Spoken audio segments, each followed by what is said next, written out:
Здравейте, аз съм Станислав Дилгяров. В компанията съм от 3 години, като в момента работя на позиция младши производствен инженер в отдела на глобален инженеринг и оперативно подпомагане.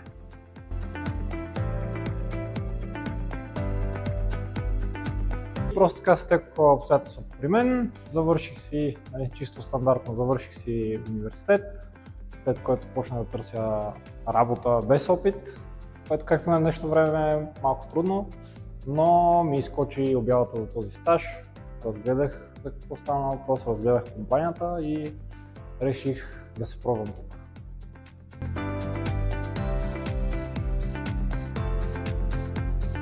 Първият проект, който се сещам, е съответно и първият ми проект в компанията.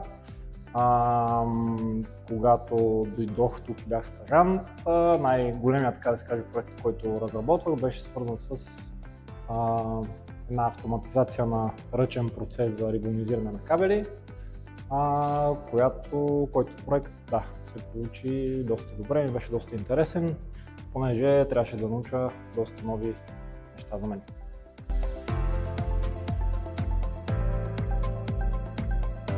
Основните предимства на стажа за всеки кандидат, бих казал, че при работата си по време на стажа те ще могат да се докоснат до, както вече споменах, до много добри специалисти.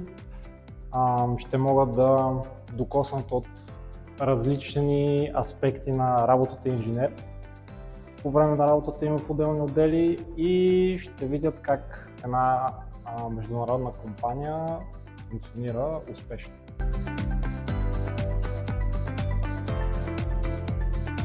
На бъдещите кандидати бих казал, ако гледате клипчето и се чудите дали да кандидатствате в компанията, давайте, щом веднъж обявата ви е привлекла интереса, елате, запознайте се с колегите, вижте какво реално работим тук и ако има взаимно харесване, заповядайте да станете наши колеги.